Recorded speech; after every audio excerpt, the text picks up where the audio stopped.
विजय भव की यात्रा में आपका स्वागत है। राजस्थान की यात्रा के दौरान स्वामी जी को कई कठिनाइयों का सामना करना पड़ा था।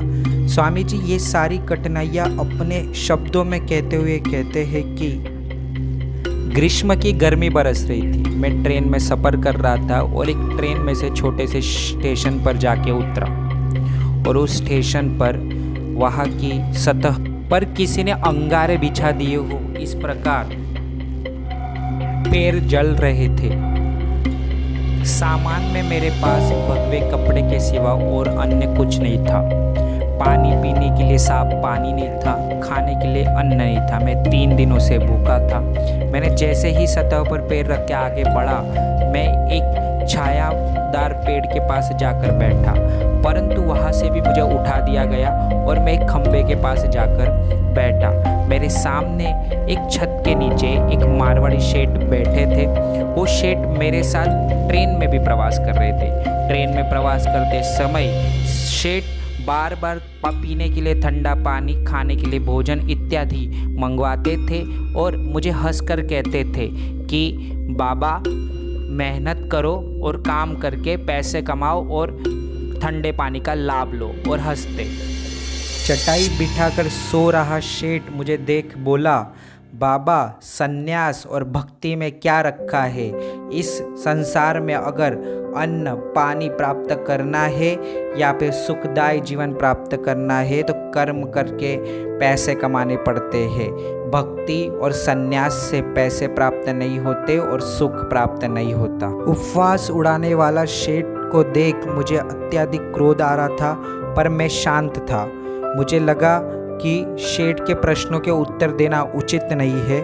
सामने से एक कंदोई हाथ में जल से भरा जग और खाने की पोटली लेकर बगल में चटाई रखकर मेरी तरफ बढ़ रहा था। वो मेरे पास आया। पेड़ के पास छायादार जगह पे उसने सफाई की और वहाँ पे चटाई बिछाई और कहने लगा, बाबा आओ और यहाँ विराजित हो जाओ, मैं आपके लिए भोजन लाया हूँ।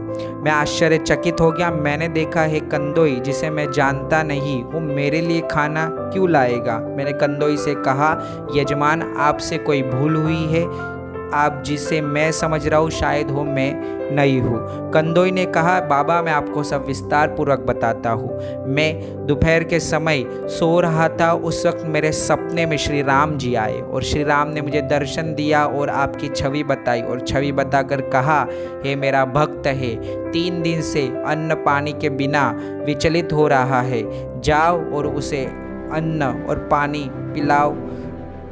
इतना कहकर श्री राम जी अंतर ध्यान हो गए और मेरी नींद खुल गई। मैंने तुरंत आपके लिए 5 पकवान बनाए और यहाँ पर हाजिर हो गया।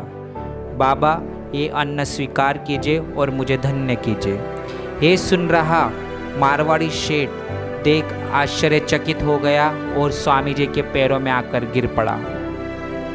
भक्ति is intense love for God.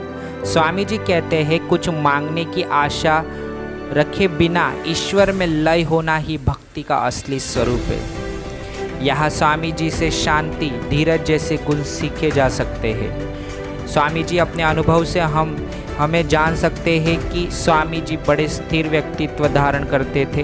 Bhagavad Gita में कहे अनुसार दुखेषु द्विग्नमने सुखेषु विगतस्पृह वितराग भय क्रोध धीर्मुनि विरुच्यते। दुख प्राप्त होते ही जो अत्यंत दुखवश बेबस ना हो जाए, सुख प्राप्त होते ही हो उसमें आनंदमय होकर उसमें विलीन ना हो जाए। वित राग और भय क्रोध जैसे गुणों से जो दूर है वही स्थिर मुनि है। समरी में हम लोग देखते हैं कि भक्ति से व्यक्ति मन की शांति एवं संपूर्ण संघर्ष के लिए सज्ज हो सकता है। दूसरा, स्थिरता संयम। विपरीत परिस्थिति में परिस्थिति को अपने पक्ष में करने का आधार है। संयमी और स्थिर व्यक्ति समग्र प्रकार की परिस्थितियों में अपना मन विचलित नहीं करता और वो स्थिर रहता है। अस्तु। शिक्षा ही जीवन का आधार है। सीखते रहिए और लोगों को सिखाते रहिए। मिलते हैं नेक्स्ट वीडियो में।